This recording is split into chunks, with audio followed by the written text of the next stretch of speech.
Hey, welcome to a holiday-shortened week for Talkback. It's the Tuesday edition, brought to you by the Mustard Seed Asian Cafe in Southgate Mall. NC Design Studio, specializing in high-end residential architecture and commercial development, online at ncdesignstudio.com. Herbert and Gerbert's Sandwich Shop, open on Higgins next to the Big Dipper. Stop in for a signature sandwich or stay right where you are for delivery. Kootenai Creek Village, the maintenance-free active adult community in Stevensville for the best of Western Montana living.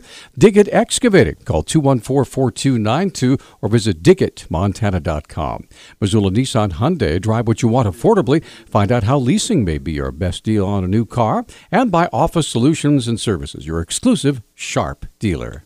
And good morning, John. How you doing, good morning. buddy? Doing great. What's going on? We have a special guest on the phone. That's right. We have Frank Clegg on the phone. He's the former president of Microsoft in Canada. Wow. And he's now working with a group called Canadians for Safe Technology. And this is one of those these issues that everyone's affected by and may be very divisive. So I hope to talk about that a little bit and maybe get some callers on both sides of the issues when it comes to whether or not the Wi-Fi radiation that we live with every day with our cell phones and other technologies is hurting us. To be honest, I never even thought about that, to be honest with you. And whether or not there's something our governments should be doing to protect us if it is dangerous. Is that why I have a foot growing on the top of my head? There's other reasons for that. So Could be my Cheetos and Pepsi diet had something to do with that. But sure. Anyway. So just so everyone knows, if you go to our website and look at the Talkback lineup for this week, you can see links to the organization, which is C4st.org, and find out more information. But you could also just call in 721-1290, or if you're at long distance, maybe you're calling from Canada, like Mr. Clegg is. The number for that is 1-800-568-5309. So, Mr. Clegg, thanks so much for being with us today. Thank you for the invitation. So, tell us the short story, if you would. What is wrong? What is wrong with our technology as it exists now? Well, the technology works fine. The challenge is that 99.9% of individuals are not informed to know that there's some simple things that they can do to help reduce the exposure to radiation. And it is wireless radiation. It is radiation that comes from cell phones or baby monitors or smart meters or Wi-Fi devices. And it is our contention and our belief, and we have the science to back it up, that the current levels that we're exposed to do cause harm to humans. Now, Frank, this is Peter Christian. I'm John's co-host. And I remember a billion years ago, because I'm much older than John, when microwave ovens were first coming out. People said, oh, don't use your microwave, because your microwave could kill you. I mean, are we talking about the same thing here or not? No, the same thing is it's the same sort of radiation, because there's two kinds of radiation.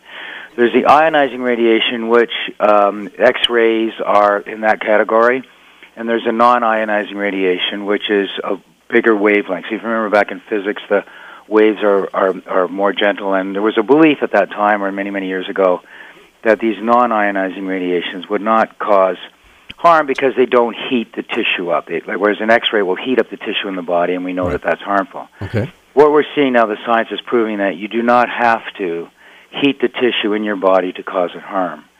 And unfortunately, our regulations in North America, both Canada and the U.S., are stuck in this 1970s mindset that if you don't heat it, it isn't getting harmed.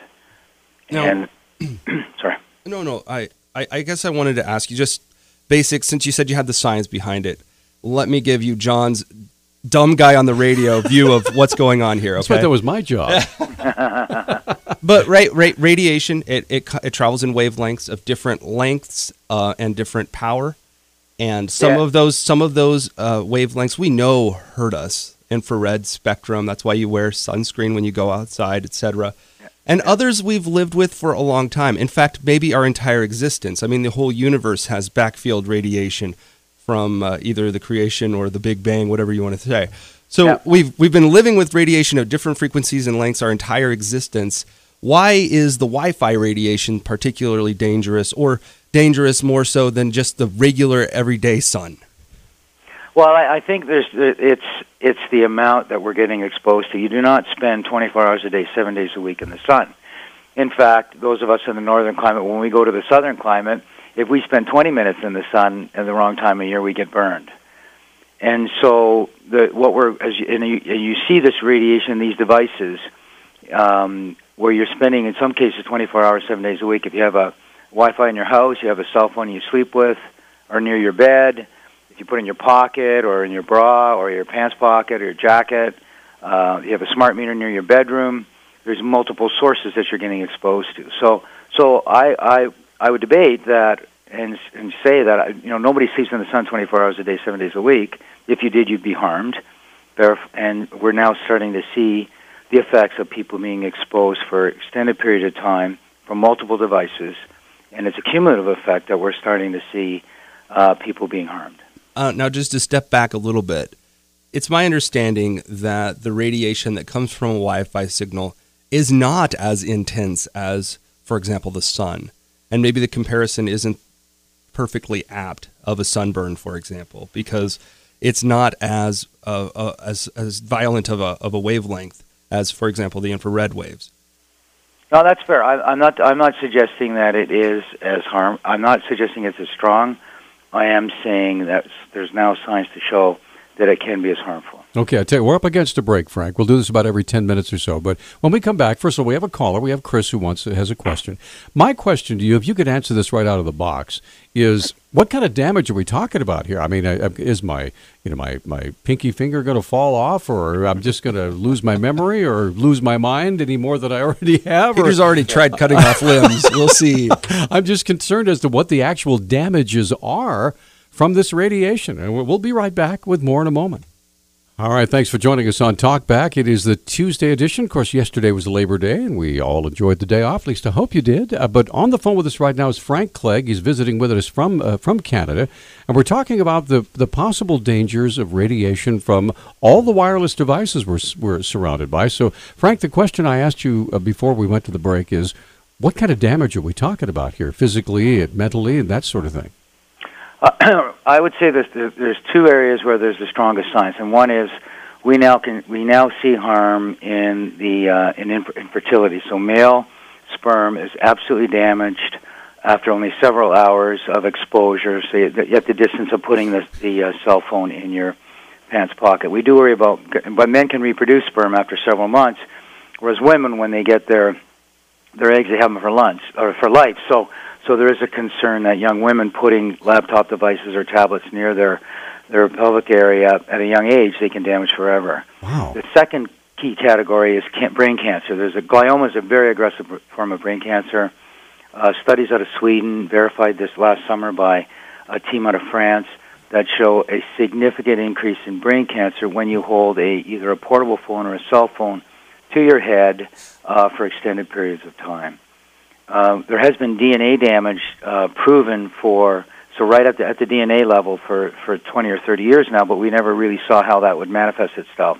And now we're starting to see that. I'd say the third area that we're starting to see some research now is a team out of Yale that did a study where they put the cell phone on top of the cage of pregnant rats, and when their babies were born, the team described them as, if they were humans, it would be ADHD types of symptoms. Wow.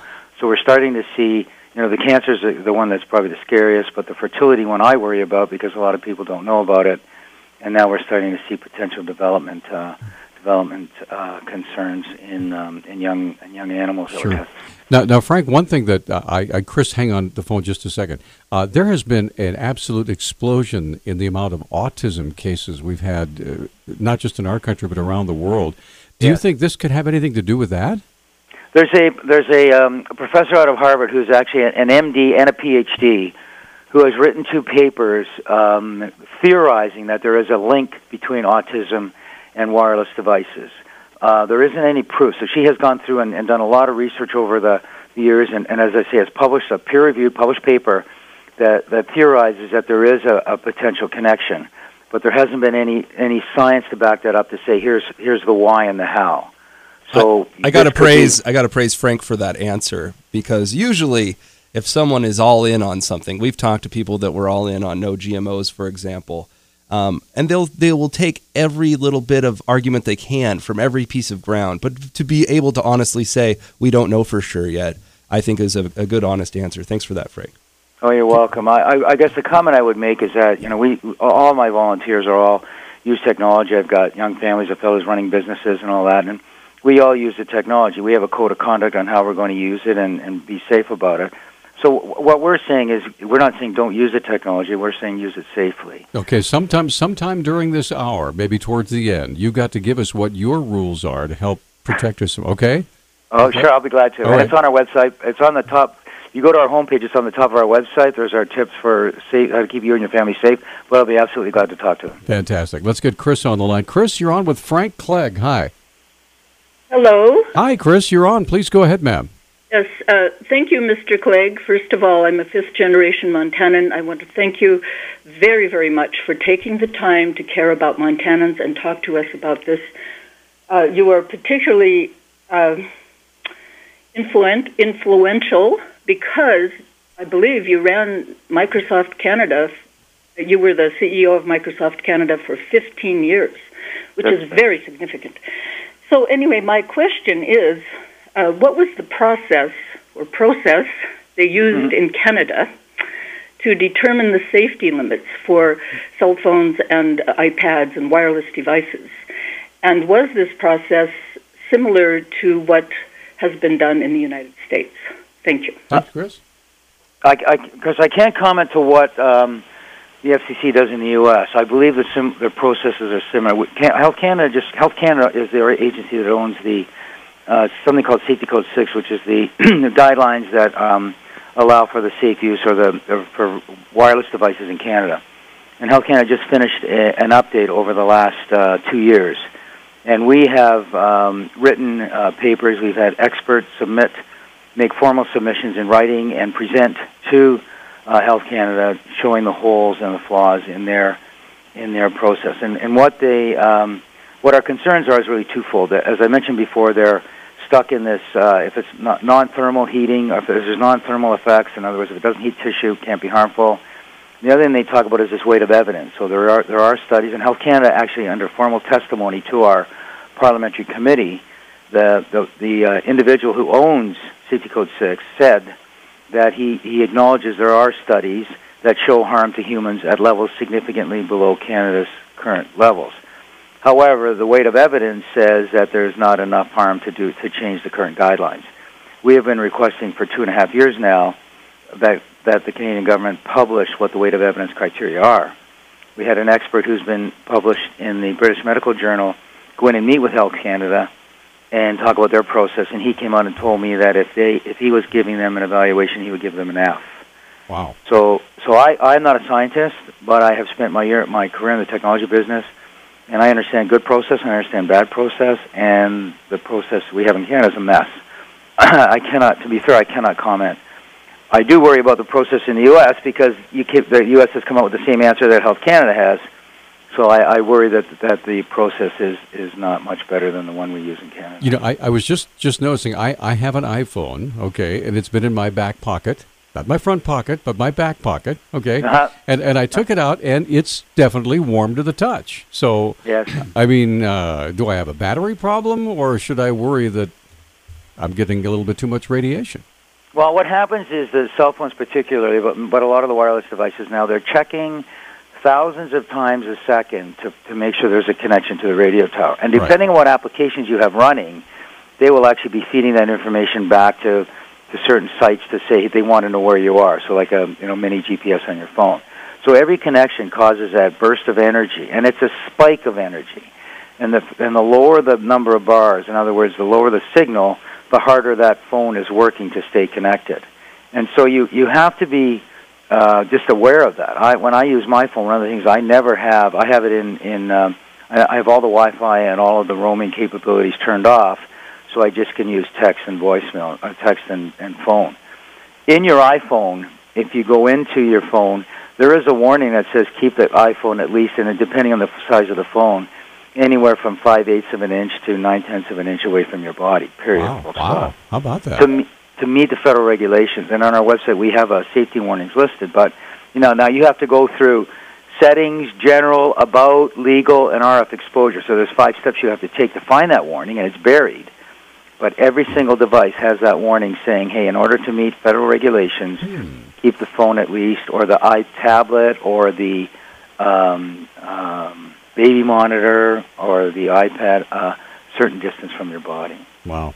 We're up against a break. When we get back, we have a question from one of our callers, or listeners, I should say. Claire on Facebook wants to know if you could discuss smart meters, good or bad, ? And I want to ask you if you could name some of the biggest threats as you see it. Obviously, there's a large spectrum of different Wi-Fi technologies. Which ones, in your view, are hurting us the most? Okay, we're going to come right back. We have one line open. John's going to get line 2. We have line 3 open. It's 721-1290. Frank Clegg joining us this morning, talking about something we all have, a cell phone or a tablet or a smartphone or whatever, and what it may be doing to you and to your kids. We'll be right back. Hey, we're back on Talkback. 721-1290 is our number. I remember back years ago when I was in my rock and roll band. Yeah, they were literally rolling rocks, trying to invent the wheel at the time. But I would sit right in front of the speaker, and feel that boom, boom, the vibration going through me from the bass. And I played the drums.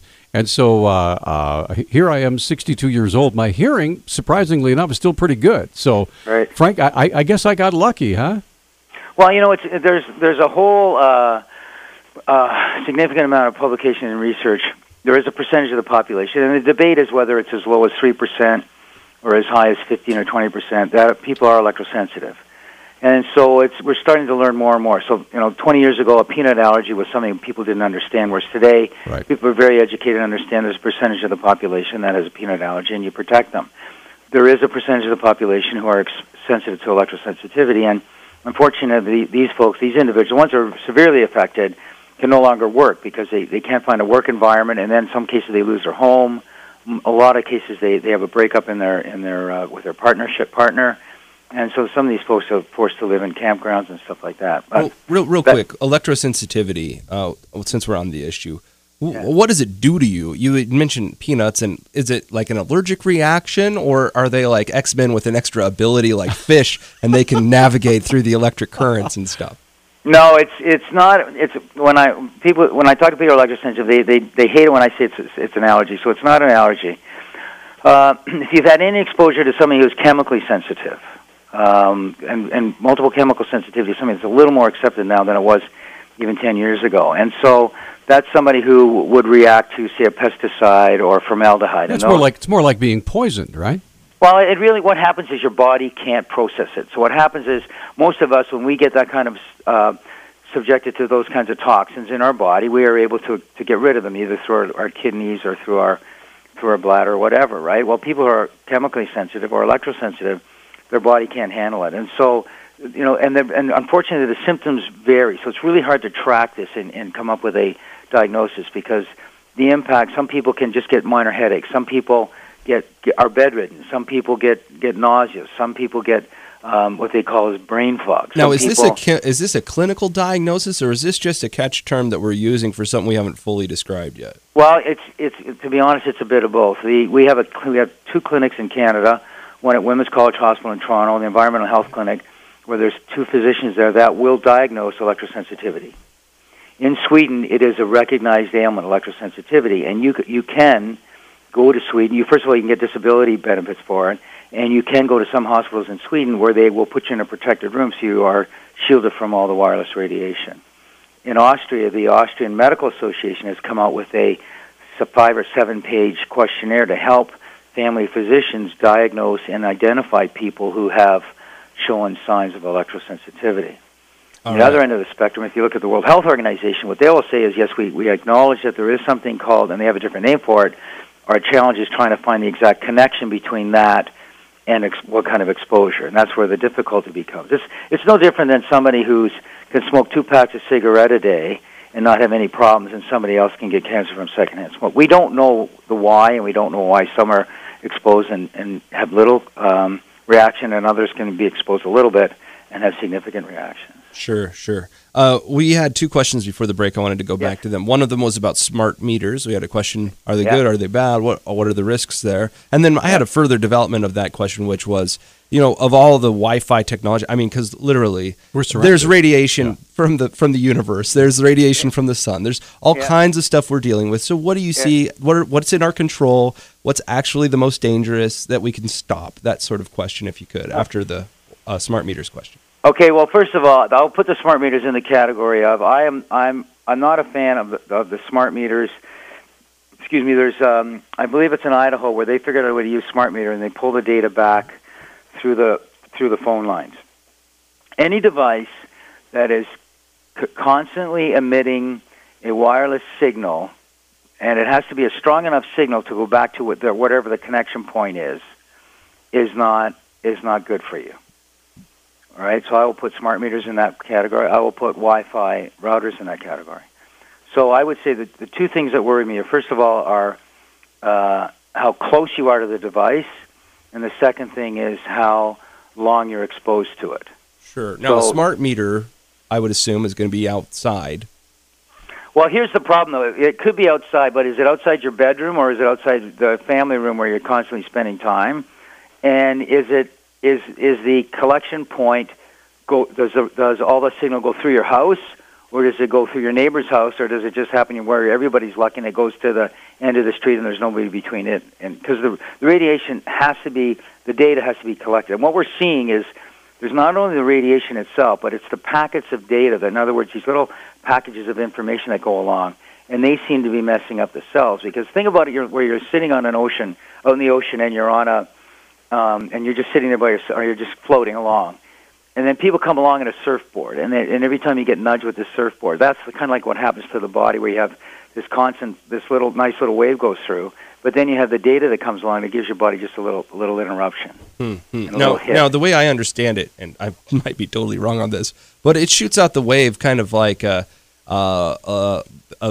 sphere around wherever the point of transmission is. It's not like a laser. Absolutely correct. That is part of the problem. It's not a point. It's not a point-to-point signal. It is a 360-degree signal. Now I should be careful. Most of the time, that's the case. Certainly, a Wi-Fi router works that way. I don't know if the smart meters. Some of them are directed back to the collection point. Some of them are not. Cell tower antennas are directed. They are not, most are directed. Now, right? these Wi-Fi signals from a smart meter, for example, how do they rank compared to a cell phone? Because I've heard the cell phone strength is something like 20 times less than a typical laptop strength. And there's different, I mean, I'm just using non-scientific ways to measure this, but I guess there's a range of intensity among these different devices. Right. Some of the readings that we've gotten, the highest reading is right close to a cell phone. Okay, so cell phone, you would say at the top of the pyramid for danger, then. Well, this is where the distance. Okay, this is where it gets complicated. This is where the distance equation comes in. A cell phone to your head is at the top range of the data, to me. Of top the range danger, of the chart. Yep, sorry, okay. Of the top range of the chart of the danger. I would say a cell phone where you're texting, holding it away from your body, is significantly less than sitting in a room with a Wi-Fi router, where the router is, say, in a classroom right above the child's head.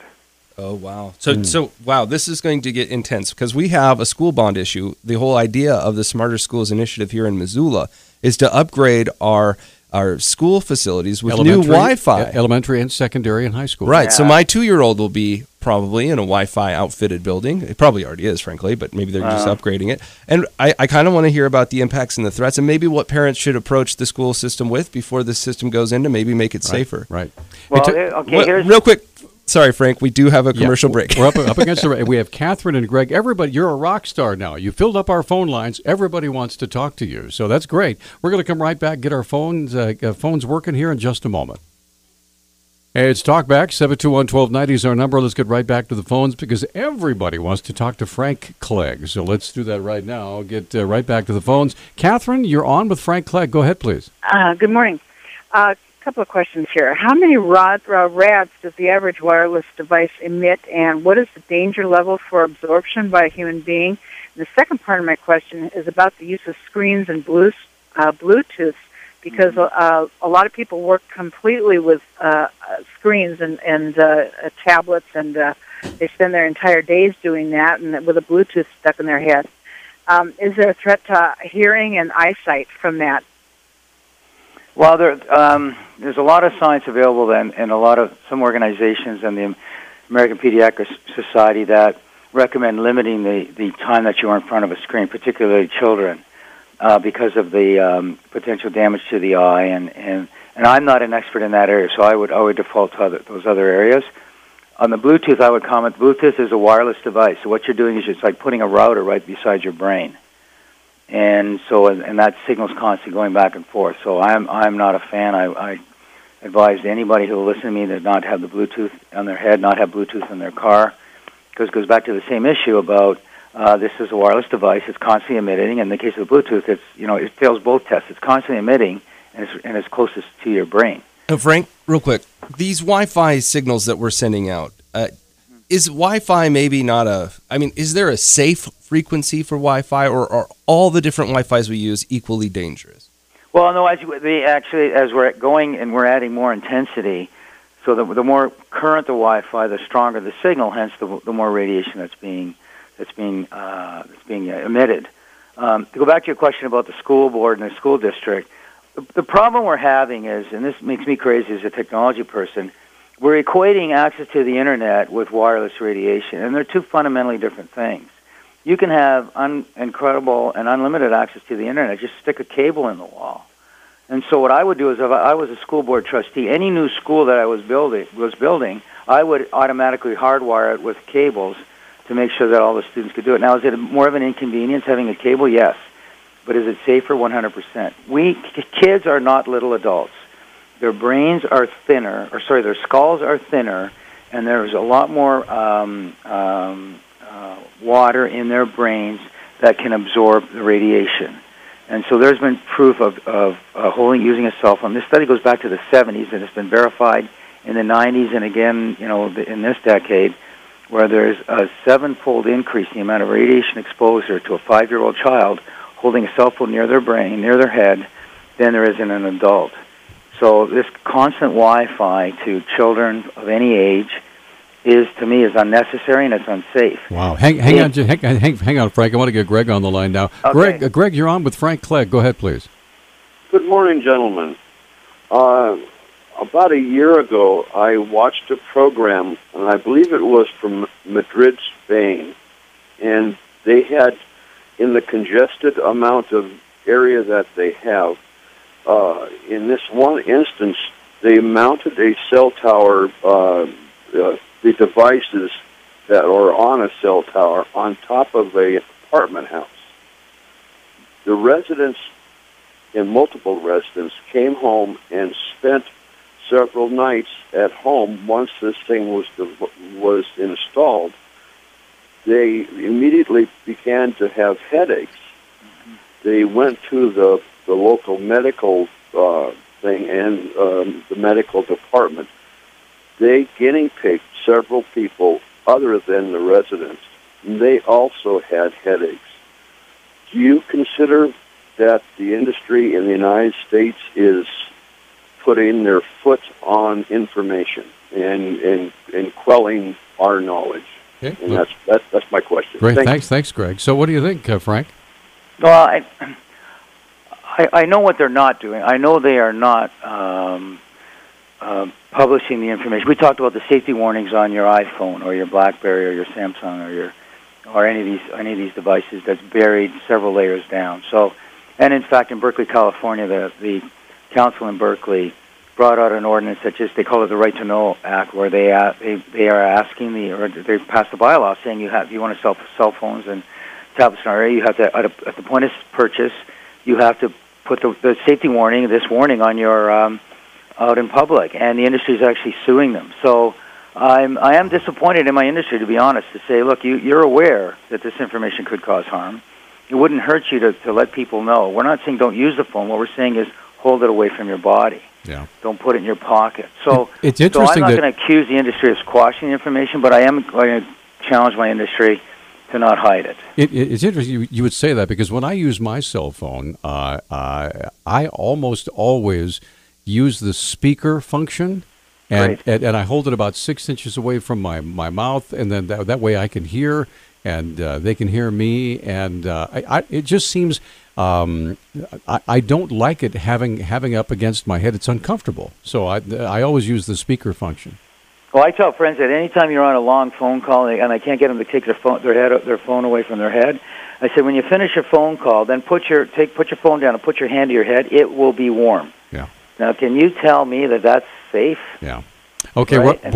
we're up against a break. 721-1290. We have both lines open. If you want to visit with Frank Clegg, this is really interesting information that affects every single one of us, or potentially affects every single one of us. As a matter of fact, if there's a school official out there that wants to call in and say, hey, I want more information on this, as we are designing our new systems for our schools. And I'd like to hear some calls from skeptics. I know you're out there, that you're going to hear this show and go on the same way. And I'll be honest, I might be one of those skeptics. So when we come back, we'll get back into it a little bit more. Stay with us. This is Talkback, 721-1290, and that's John King over there. I'm Peter Christian. Joining us on the phone, Frank Clegg. And now, whereabouts in Canada are you, Frank?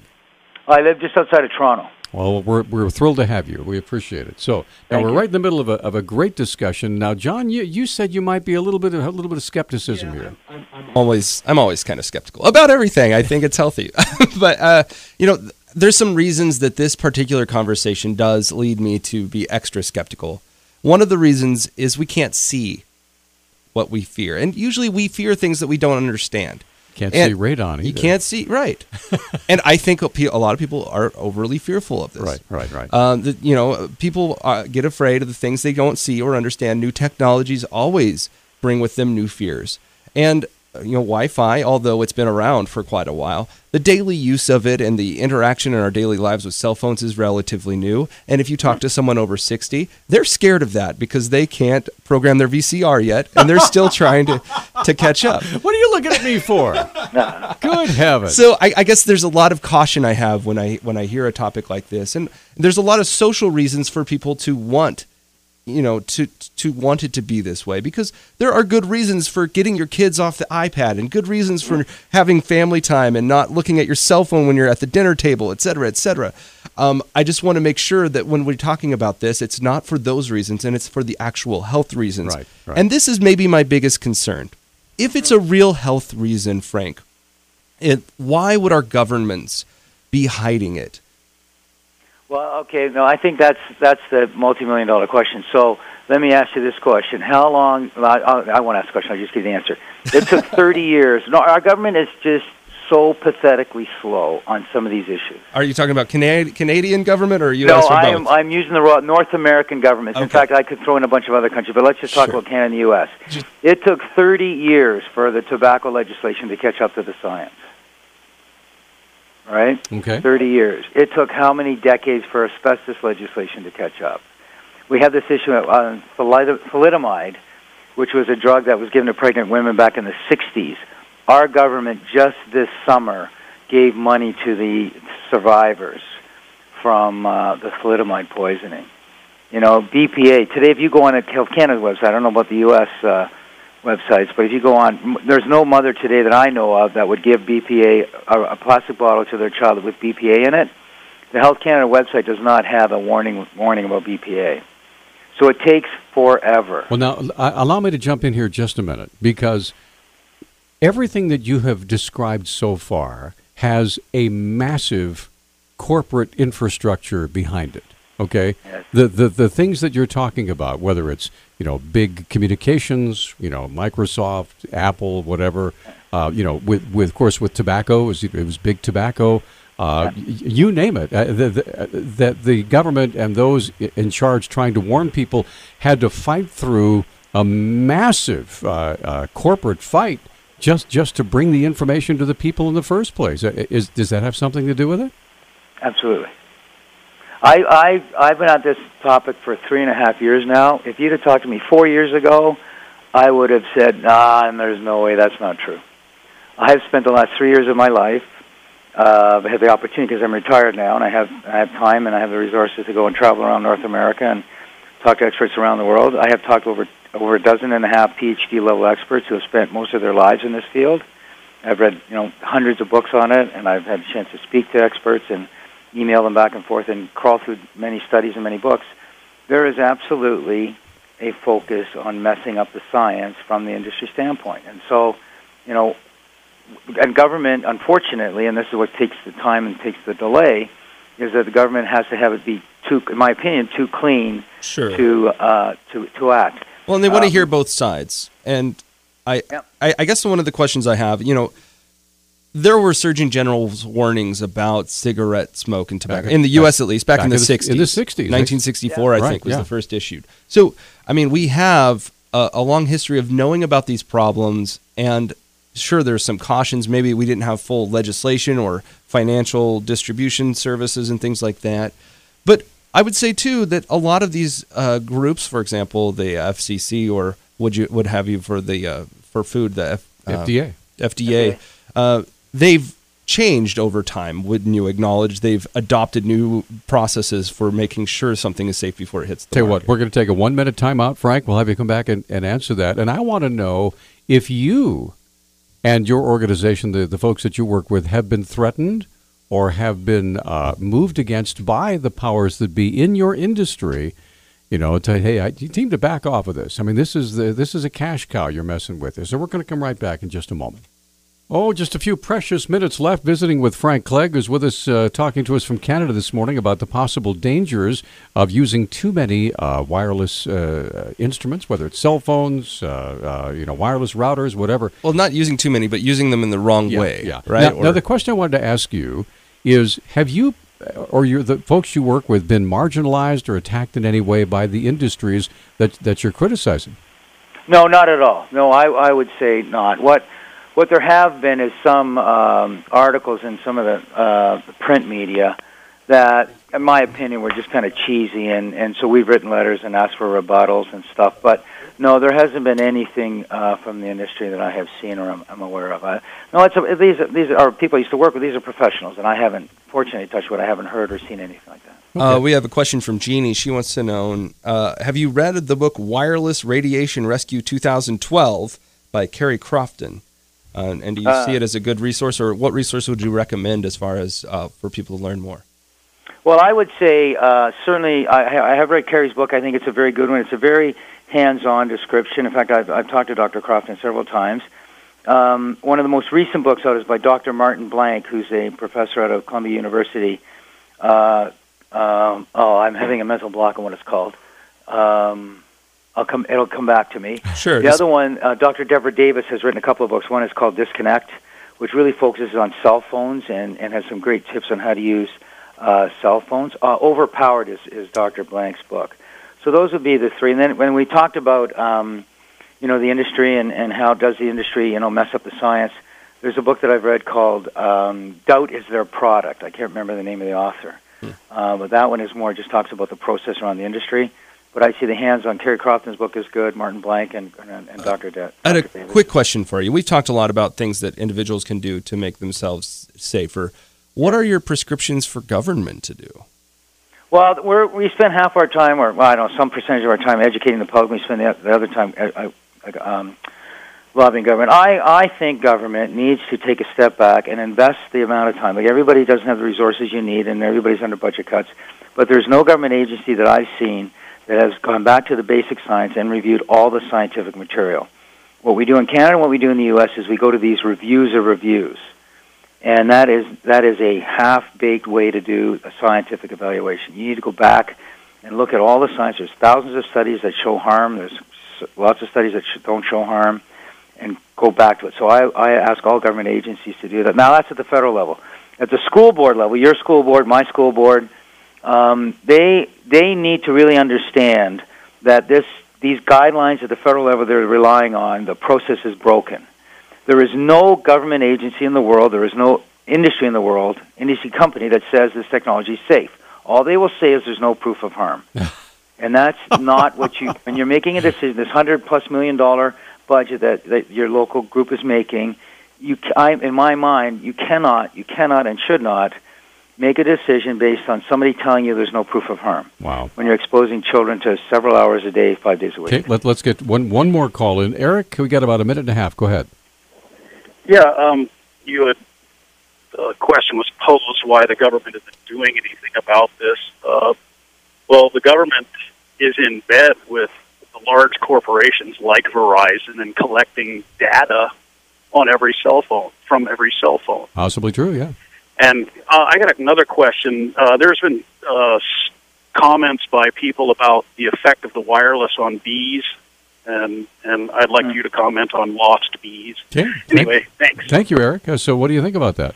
Well, there is an analysis and some early work and research showing that not just bees, but birds that are flying into cell towers. There's apparently like millions of birds that get killed flying into these big cell tower antennas, where the navigation system may be being impacted because of the wireless radiation.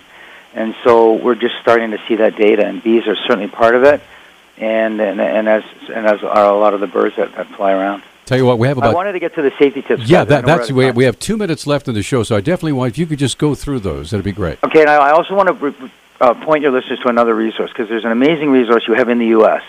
It's the Environmental Health Trust, and it's ehtrust.org, and they have some amazing material that is more relevant to the U.S. market. So C4ST has it, but I would say certainly for the Montana residents, go to the Environmental Health Trust website, and you'll see a lot more relevant U.S. information there on it.